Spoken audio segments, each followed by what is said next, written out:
Cinema అంటే only ఎంటర్‌టైన్‌మెంటే కాదు. అది మనల్ని కొత్త ప్రపంచంలోకి తీసుకెళ్తుంది. మన ఎమోషన్స్‌ని కదిలిస్తుంది అండ్ మన లైఫ్‌ని ఇన్‌ఫ్లూయెన్స్ చేస్తుంది. Cinema is a powerful medium. Cinema మన థింకింగ్‌ని చేంజ్ చేస్తుంది. సినిమా మన వరల్డ్ వ్యూని ఎక్స్‌పాండ్ చేస్తుంది. బట్ అలాంటి సినిమాస్ చేయడం అంత ఈజీ కాదు. అలా తీయాలంటే ఒక vision, deep understanding and exceptional artistic ability ఉండాలి.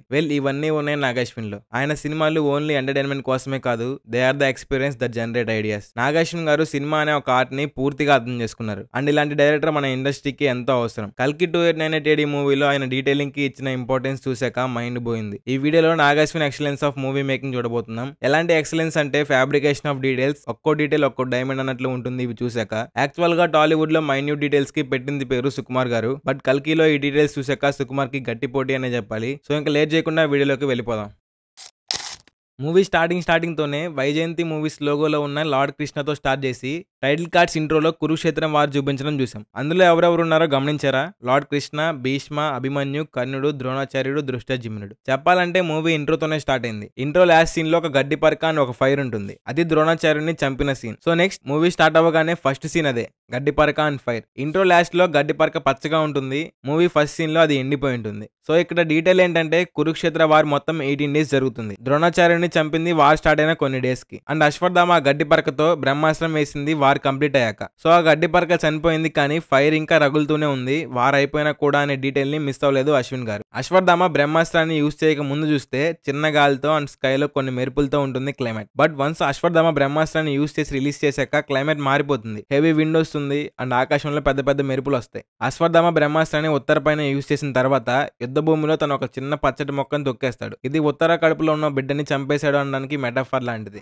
కల్కి టైటిల్ ని మొత్తం 11 లాంగ్వేజ్ లో చూపించారు. అంటే ఈచ్ లాంగ్వేజ్ లో కల్కి అనే వాడిని 11 times చూపించారు. One movie title in 11 languages: English, Greek, Gujarati, Chinese, Hindi, Japanese, Telugu, Thai, Tamil, Assamese, Oriya. ద్వాపరయుగం తర్వాత ఏం జరిగింది అని అశ్వత్థామ కర్స్ తర్వాత మళ్ళీ టైటిల్ కార్డ్స్ లో యానిమేటెడ్ ఫొటోస్ చూపించారు. ఆ లాస్ట్ సీన్ లో అశ్వత్థామ క్యారెక్టర్ ఒక టెంపుల్ లోకి వెళ్తుంది. అండ్ ఆ టెంపుల్ లోకి రాయ వెళ్ళక ముందు నుంచే టెంపుల్ టాప్ పార్ట్ ని చూపిస్తూ వచ్చారు. కాశీలో ఉండే వెహికల్స్ కి నెంబర్ ప్లేట్స్ కూడా ఉన్నాయి ఈ సీన్ లో చూస్తే.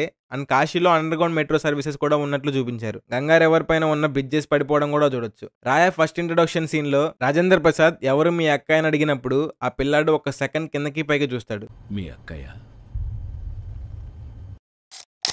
అంటే తనకు తెలియదు రాయ అమ్మాయి అని. కానీ వాట్స్ లో చెప్పకుండా ఒక సీన్ లో అటెన్షన్ టు డీటెయిల్ అనే దాంతో చెప్పేశాడు నాగి. ప్రెసెంట్ మన కాశీలో మణకర్ణికా ఘాట్లో దహన సంస్కారాలు చేస్తారు. అది గంగా నది ఒడ్డున ఉంటుంది. రోజుకి ఎన్నో వేల దహన సంస్కారాలు జరుగుతాయి ఆ ఘాట్లో. కానీ ఫ్యూచర్ కాశీలో ఈ సీన్ లో ఒక క్రిమేషన్ జరుగుతుంది. అంటే చనిపోవడానికి కూడా పాపులేషన్ లేదు అన్నట్లు. గ్రేట్ డీటెయిల్ కదా. వీళ్ళ వెహికల్ కాశీలోకి ఎంటర్ అవుతున్నప్పుడు క్లోజ్ గా అబ్జర్వ్ చేస్తే వారణాసి అనే సైన్ బోర్డ్ పడిపోయి ఉంటుంది. అండ్ ఆ పక్కన పడిపోయిన టెంపుల్స్ ఉంటాయి. ఏమన్నా డీటెయిలింగ్ గా చిన్న సైన్ బోర్డ్ ని కూడా వదలకుండా 99.9% క్రిములు పోవడం కాదు, నాకు 100% క్రిములు పోవాలనేలాగా నాకు 100కి 200% డీటెయిలింగ్ కావాలని వర్క్ చేసావా నాగి మామ. కాశీ సిటీ గురించి చెప్పాలంటే ఒక పెద్ద యుద్ధం చేశారని చెప్పాలి. ఏంటండి ఆ డీటెయిల్స్? ప్రొడక్షన్ సెట్ వేసినట్లేదు. యాజ్ ఇట్ ఈస్ ఫ్యూచర్ కి వెళ్లి షూట్ చేసి వచ్చారా అని ఎలా ఉంది. ఇప్పుడు ఉన్న కాశీలో టెంపుల్స్ అండ్ హౌసెస్ అన్ని రెడ్ కలర్ లో ఉంటాయి. సో అవి ఇన్ ఫ్యూచర్ డార్కిష్ రెడ్ గా మారిపోతాయి పొల్యూషన్ అండ్ లైఫ్ స్పాన్ వల్ల. ఫ్యూచర్ లో హౌసెస్ ఇలా అవుతాయని ముందే ఆలోచించి పెట్టారు. ఇంకా డీటెయిల్స్ కి వస్తే స్టార్టింగ్ లోనే పాతాల భైరవి అని, బోర్డు పైన దూద్ కాశీ అని, బనారస్ బానిక్స్ అనే షాప్, ఇలా చెప్పుకుంటూ పోతే ఒక గంట పడుతుంది. ఇలా మైన్యూట్ డీటెయిల్స్ ని గాలికి వదిలేకుండా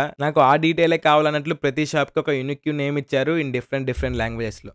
కాశీలో ఉన్న జనాన్ని చూస్తే చనిపోయే స్టేజ్ లో ఉన్నారు. ఏ యుద్ధం వల్లనో, ఏ కరోనా లాంటి వ్యాధి వల్లనో కాదు, తినడానికి తిండి లేక. కాంప్లెక్స్ లో అన్ని ఉన్నాయని తెలుసు కానీ వెళ్ళలేని పరిస్థితి. చావడానికి దగ్గరగా బతుకుతున్నారు. తిండి కోసం కొట్టుకోవడం, ఓపెన్ బ్రోతల్స్, కాంప్లెక్స్ జనాల్ని స్లేవ్స్ లా చూడడం. ఈ షార్ట్స్ లో అసలు కాశీ ఇప్పుడు ఎలా ఉంది అనేది చూపించారు. హ్యూమన్ బీయింగ్ ఈ భూమి పైన అంతరించిపోతున్నారు అనేలా ఉన్నాయి ఈ సీన్స్. నెక్స్ట్ సీన్ లో ఆ బొమ్మలో ఉన్న దేవుడు ఎవరో గుర్తుపడతాడు ఆ ముసలోడు. కాలభైరవుడు. కాశీకి రక్షకుడు అంటాడు. పురాణాల ప్రకారం కాశీకి కాలభైరవుడు ప్రొటెక్టర్ గా ఉండేవాడు. సింపుల్ గా చెప్పాలంటే బద్రీనాథ్ లో ఈచ్ టెంపుల్ కి ఒక రాక్షసుడు ఎలానో అలా కాశీకి కాలభైరవుడు. బౌంటీ హంటర్ ఒకడు ట్రక్ లో వచ్చిన ఉమెన్ అందరినీ ఒక మిషన్ పెట్టి సపరేట్ చేస్తూ ఉంటాడు. ఉమెన్ అందరినీ సపరేట్ చేయలేతను, ఓన్లీ ఫెర్టైల్ ఉమెన్. అంటే ఎవరైతే ఒక బిడ్డని మోయగలరో వాళ్ళని మాత్రమే సపరేట్ చేస్తాడు. రాయతో పాటు వచ్చిన బుడ్డోడు ఫెర్టైల్ ఉమెన్ కి 10K యూనిట్స్ అనగానే రాయని పట్టించడానికి చూస్తాడు. ఇక నాగి డీటెయిల్ ఏంటంటే ఆ పిల్లోడి చేత వాళ్ళు కార్ లో వచ్చేటప్పుడు ఎలా అయినా కాంప్లెక్స్ లోకి వెళ్తా అనే డైలాగ్ చెప్పిస్తాడు. నేను ఎప్పటికైనా లోపలికి వెళ్తా, అక్కడ అన్నీ ఉంటాయి.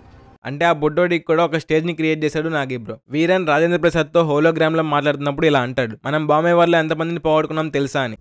మనం బాంబే వారిలో ఎంతమందిని పోగొట్టుకున్నామో తెలుసా? అంటే రెబల్స్ బాంబేలో ఎవరితోనో యుద్ధం చేశారు. వాళ్ళు ఎవరు, కాంప్లెక్స్ అక్కడ కూడా ఉందా లేదా వేరే వాళ్ళ అనేది పార్ట్ 2 లోనే చూడాలి అని వీరన్ మాట్లాడుతున్నప్పుడు వెనకాల కైరా సైకిల్ చేస్తూ ఉంటుంది. ఇక రాజేంద్ర ప్రసాద్ ఒక మాట అంటాడు, నువ్వు చెప్పే కథలు నిజమైపోతున్నాయి, నక్షత్రాలు గ్రహాలు కూడా అదే చెప్తున్నాయని. కొంచెం టైం బ్యాక్ వెళ్తే ఒక ఆడియో లంచ్ లో కల్కి ఎప్పుడు వస్తుందని అంటే ప్లానెట్స్ అన్ని ఒక లైన్ కి వచ్చి ఒక ఎక్లిప్స్ ఫామ్ అయినప్పుడు కల్కి వస్తుంది అంటాడు నాగేశ్విన్. అంటే కల్కి రిలీజ్ గురించి చెప్పలేదు, కల్కి బర్త్ గురించి చెప్పాడు. మణిని దివ్య కడుపు చుట్టూ తిప్పితే లైట్ వెలగలేదు, కానీ లైట్ వెలిగి తనే అమ్మాయి ఉంటే పండగలా దిగి వచ్చావు, ప్రాణాలకు వెలుగిచ్చావు, రక్తాన్ని ఎరుపెక్కించావు అని వాళ్ళు అనుకునే లోపు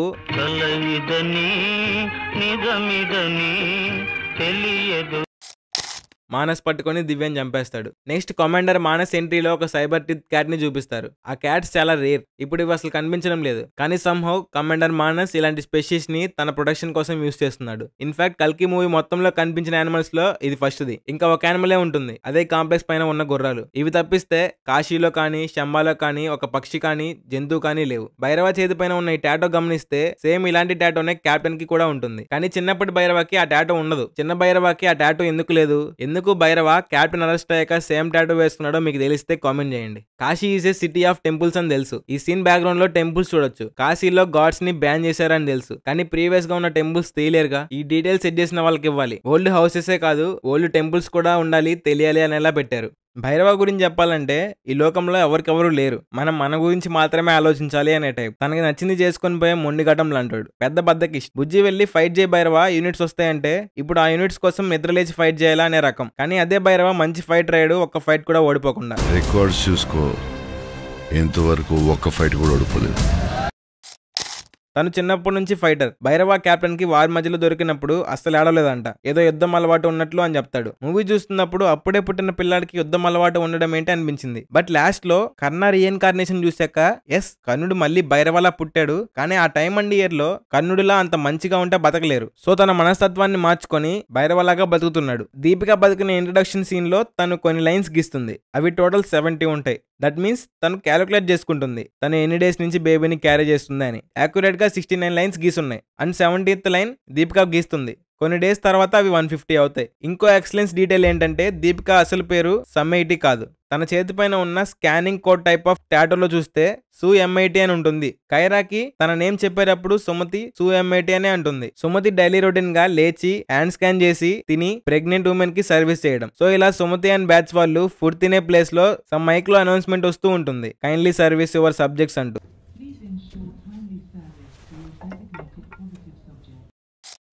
బ్యాక్గ్రౌండ్ లో వాయిస్ పడడానికి రీజన్ మనం అదంతా రియలిస్టిక్ గా ఫీల్ అవ్వాలి అని. నిజంగానే అలాంటి ప్లేసెస్ లో లైక్ జైల్స్ లో ఇలానే అనౌన్స్మెంట్స్ వస్తాయి. ఇక్కడ ల్యాబ్ లో ఉన్న ప్రతి ఒక్కరికి సెట్ ఆఫ్ డ్రెస్ కోడ్ ఉంటుంది. ప్రెగ్నెంట్ ఉమెన్ కి వైట్, సర్వీస్ చేసే వాళ్ళకి బ్లాక్, సైంటిస్ట్ కి సమ్ ల్యాబ్ సూట్ ఉంటుంది. సుప్రీం యాస్కిన్ టెంపుల్ కి వెళ్ళాలంటే ఒక స్టాచ్యూ ద్వారానే వెళ్ళగలరు. ఆ స్టాచ్యూ యాక్టివేట్ అవ్వాలంటే కౌన్సిలర్ బానీ హ్యాండ్ కి ఉన్న రింగ్స్ కావాలి. ఆ రింగ్స్ తో ఆ స్టాచ్యూని యాక్టివేట్ చేసినప్పుడు ఒక divine kind of energy flow అవుతుంది ఆ స్టాచ్యూలో. అదే సేమ్ ఎనర్జీ యాస్కిన్ టెంపుల్లో ఫ్లో అవుతుంది. సో దట్ మేబీ టెంపుల్ కి ఆ స్టాచ్యూకి వాడిన టెక్నాలజీ సేమ్ అయి ఉండాలి. Commander Manas, councillor Bani, scientist Yaskin room కి వెళ్ళాక నీ బెండ్ చేసి తల ఉంచి మాట్లాడతారు. యాస్కిన్ అటు సైడ్ తిరిగి ఉన్నా కూడా. ఇంకా ఆ రూమ్ ని జాగ్రత్తగా చూస్తే అదొక ఎక్స్పెరిమెంట్ ల్యాబ్ లాగా ఉంటుంది. క్రయోజిక్ పాట్స్ అండ్ అందులో హ్యూమన్, కిందనేమో వాటర్, స్ట్రైట్ గా some kind of energy source. Room walls చూస్తే స్పేస్ జెట్ లో ఎయిర్ ప్రెషర్ ని కంట్రోల్ చేయడానికి యూజ్ చేసే టెక్నాలజీ లాగా ఉంది. అంతేలేండి, అంత పెద్ద విలన్ అవ్వాలంటే కొంచెం కాదు చాలా వింతగా ఉండాలి. నెక్స్ట్ యాస్కిన్ ఇలా అంటాడు, నన్ను చంపడానికి ట్రై చేసి చాలా కాలం అయిందని. అంటే యాస్కిన్ కి 200+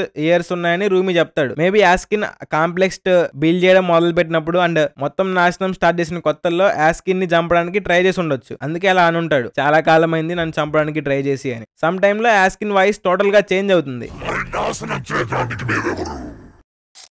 ఇలా వాయిస్ చేంజ్ అవడం పైన చాలానే థీరీస్ ఉన్నాయి. కొందరేమో యాస్కిన్ వీక్ అయ్యాడు కదా, గట్టిగా మాట్లాడితే ఇలా అవుతుందేమో అని. కొందరేమో యాస్కిన్ లోపల కలి ఉన్నాడు, కలి నుంచి వచ్చే మాటలు ఇవన్నీ. సో ఈ థీరీ ఏంటో మీకు తెలిస్తే కామెంట్ చేయండి.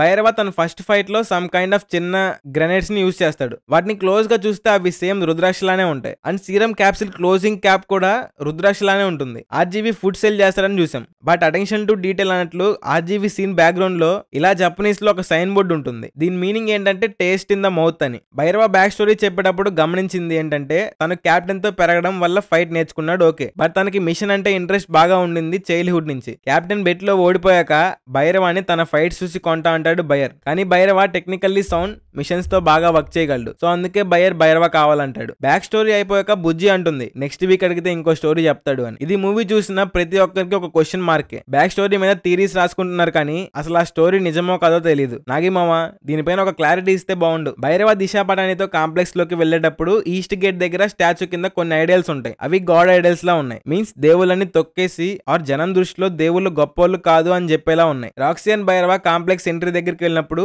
ఆ రోబో స్కాన్ చేసి Roxy work permit for 70 days అని చెప్తుంది. బట్ హోలోగ్రామ్ లో మాత్రం 91 days అని ఉంటుంది. కొంచెం డీటెయిల్ గా గమనిస్తే హోలోగ్రామ్ లో భైరవ ఫోటో చూస్తే సేమ్ సీన్ లో ఉన్న డ్రెస్ ఉంటుంది. అంటే ఆ ఫోటో అప్పుడు అక్కడే తీసారని. అండ్ ఆ హోలోగ్రామ్ షేప్ చూస్తే సేమ్ కాంప్లెక్స్ లాగే ఇన్వర్టెడ్ ట్రయాంగిల్ లో ఉంటుంది. కాంప్లెక్స్ లోకి వెళ్ళాక భైరవ ఆరెంజ్ ఫ్రూట్ ని తొక్క తీయకుండా తినేసి బెటర్ గా ఉంది అనే ఎక్స్ప్రెషన్ ఇస్తాడు. పక్కనే ఉన్న రాక్సీ కూడా ఏం చెప్పదు. సో దట్ వాళ్ళిద్దరికి ఒక ఆరెంజ్ ని ఎలా తినాలో తెలియదు. అదే ఫస్ట్ టైం అలాంటి ఒక ఫ్రూట్ ని వాళ్ళు చూడడం అన్నట్లు చేస్తారు. ఇక్కడ సింపుల్ గా అర్థమవుతుంది కాంప్లెక్స్ బయట world is not real, complex లో మాత్రమే రియల్ వరల్డ్ ఉంది అని. భైరవ బీచ్ లో వాటర్ ని చేత్తో తీసుకుని తాగుతాడు. సో దట్ ఆ వాటర్ అంతా కూడా ప్యూర్ వాటరే, సాల్ట్ కాదు. కాంప్లెక్స్ కిందేమో గ్లాస్ వాటర్ కూడా లేక చనిపోతుంటే ఇక్కడేమో ఒక పెద్ద వాటర్ లేక్ ఉందని సింపుల్ గా చెప్పారు. సేమ్ అదే సీన్ లో సాంగ్ లిరిక్ ఏమొస్తుందంటే పలకరించి నన్నే పంచభూతాలే నేస్తాలుగా అని. పంచభూతాలు అంటే నీరు, నిప్పు, గాలి, ఆకాశం అండ్ నేల. ఆ సీన్ లో భైరవాన్ని చూస్తే ఆ 5 ఎలిమెంట్స్ తో ఫస్ట్ టైం ఎక్స్పీరియన్స్ అవుతాడు. ఫ్రెష్ వాటర్ ని ఫీల్ అవుతాడు ఫేస్ పైన వేసుకొని. అక్కడే సేమ్ టైం లో రైజింగ్ సన్ ఉంటాడు,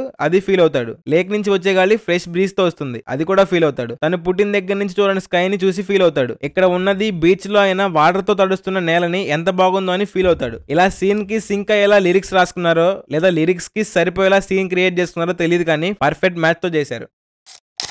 సుమతిని సీరం ఎక్స్ట్రాక్ట్ చేయడానికి ఆ మిషన్ లో పెట్టినప్పటి నుంచి మూవీలో ఒక వైప్ స్టార్ట్ అవుతుంది. అదే దేవుడి ఆగమనం. ఎప్పుడైతే సుమతి బిడ్డ అంటే శ్రీ మహావిష్ణువు అవతారంని చంపడానికి ప్రయత్నం స్టార్ట్ అవుతుందో ఆ బిడ్డని కాపాడడానికి ఈ లోకమే సిద్ధమవుతుంది. అశ్వత్థామకి తెలుస్తుంది టైం వచ్చింది, అమ్మ వస్తుంది, వెళ్ళాలి అని. భైరవకి సూర్యుడి కార్డు వస్తుంది. సుమతి నుంచిన బాక్స్ పవర్ ఫెయిల్యూర్ అవుతుంది. సుమతిని కాపాడడానికి కాంప్లెక్స్ నుంచే బలిదానాలు స్టార్ట్ అవుతాయి. సుమతిని కాపాడడానికి అగ్నిదేవుడే దారిస్తాడు. ఇలా ఒక వైబ్ ఉంటది అమ్మ వచ్చింది అని తెలియగానే. అశ్వత్థామ ఇంట్రో సీన్ జాగ్రత్తగా గమనిస్తే ఫస్ట్ షాట్ లో విగ్రహం నుంచి డీవియేట్ చేస్తూ అశ్వత్థామని చూపిస్తారు. మనకి ఫస్ట్ అశ్వత్థామ కనిపిస్తాడు కానీ జాగ్రత్తగా గమనిస్తే విజయధనుస్ని కూడా చూపిస్తారు. అండ్ అశ్వత్థామ కళ్ళు తెరవగానే విజయధనుస్నే చూస్తాడు.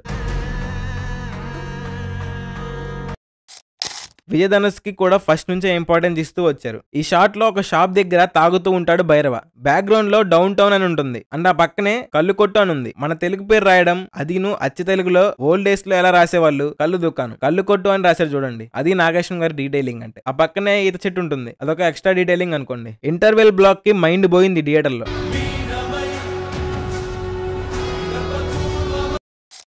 చూసే ప్రతి వ్యక్తి కళ్ళల్లో బగబగమండే నిప్పులు ఉన్నాయి. చూసే సీన్ కి బ్లడ్ ఫ్లో అవుతుందా పరిగెడుతుందా అని తెలిసే స్పర్శ కూడా లేకుండా చూసారు అంతా. ఇలాంటి ఒక సీన్ ని ఇండియన్ స్క్రీన్ మీద పెట్టాడు నాగిమామ. ఈ సీన్ చూసాక ఇదిరా సినిమా అంటే అనే ఫీల్ వచ్చింది. భైరవ కళ్ళుకొట్టు దగ్గర ఉన్నప్పుడు మెరుపు వల్ల ఒక వీల్ పడిపోతుంది. దాన్ని సింగిల్ హ్యాండ్ తో పట్టుకుంటాడు. అండ్ దాని వెనకాల లార్డ్ విష్ణు విగ్రహం ఉంటుంది. ఇక్కడ పిచ్చెక్కించే రెఫరెన్స్ ఉంది. కురుక్షేత్ర వారిలో కర్ణుడు కూడా రథచక్రాన్ని లేపుతూ చనిపోతాడు. ఇక్కడ కూడా అదే రథచక్రాన్ని పట్టుకొని మళ్ళీ పుట్టాడు కర్ణుడు అని చెప్పేలా ఉంది. మహాభారతంలో కృష్ణుడికి ఆపోజిట్ గా యుద్ధం చేశాడు కర్ణుడు. బట్ ఇక్కడ మళ్ళీ పుట్టాక అదే లార్డ్ విష్ణు అవతారమైన కల్కిని కాపాడడానికి మళ్ళీ వచ్చాడు. అండ్ పడిపోతున్న స్టాచ్యూని తనకి తెలియకుండానే పట్టుకొని కాపాడతాడు భైరవ. ఇలాంటి ఒక స్టోరీ రాయడం అంటే నాగిమామ పెన్ లో ఇంక్ కాదు ఉండాల్సింది. హై టెన్షన్ కరెంట్ పాస్ అవుతూ ఉండాలి. ఇదంతా కూడా ముక్కలు ముక్కలుగా ఉన్నా కూడా ఫైనల్లీ మనకు ఒక క్లారిటీ వస్తుంది అనుకుంటున్నా. నెక్స్ట్ ఆ వీల్ ని దాని ప్లేస్ లో పెట్టాక బుజ్జితో ఇలా అంటాడు, ఏదో మారింది బుజ్జి అని. అంటే తనలో ఏదో మార్పు వచ్చింది అని భైరవకి అర్థమైంది. ఎప్పుడైతే సుమతిని మిషన్ లో పెట్టి బిడ్డని చంపడానికి ట్రై చేస్తారో బిడ్డని కాపాడడానికి కొన్ని ఫోర్సెస్ యాక్టివేట్ అయ్యాయి. అందులో ఒక ఫోర్సే కర్ణుడు భైరవలో యాక్టివేట్ అయ్యాడు. ఆ ఫోర్స్ నే భైరవ ఫీల్ అయ్యాడు. అండ్ ఇవి కల్కి 2898 మూవీ ఓటీటీలో వచ్చాక మేము ఫైండ్ చేసిన డీటెయిల్స్. ఇది పార్ట్ 1 ఓన్లీ ఫస్ట్ హాఫ్ గురించి. సెకండ్ హాఫ్ లో ఇంకా చాలా డీటెయిల్స్ ఉన్నాయి, ఆ వీడియో కూడా వస్తుంది. పార్ట్ 2 ని మిస్ అవ్వద్దంటే సబ్స్క్రైబ్ చేసి నోటిఫికేషన్ ఆన్ లో ఉంచండి. అండ్ వీడియో నచ్చితే వీడియోకి లైక్ కొట్టండి. వీడియో ఎలా ఉందో కామెంట్ చేయండి. మీకు అవి జస్ట్ లైక్ అండ్ కామెంట్ అవ్వచ్చు, కానీ మాకు అవే అప్రిషియేషన్. వీడియో చేస్తే మనీ వచ్చాయా ఎంత వచ్చాయి కాదు, వీడియో ఎంత మందికి నచ్చింది. నచ్చితే లైక్స్ కొడతారు. ఆ లైక్స్ చూసి మాకు బూస్ట్ వస్తుంది ఇంకా వీడియోస్ చేయాలి అని. హోప్ వీడియో నచ్చుతుంది అనుకుంటున్నా అండ్ లైక్ చేస్తారు అనుకుంటున్నాను. Thank you for watching. Part 2 తో మళ్ళీ కలుద్దాం. అంతవరకు షార్ట్స్ వస్తూ ఉంటే ఎంగేజ్ అవుతూ ఉండండి. Thank you. Bye bye.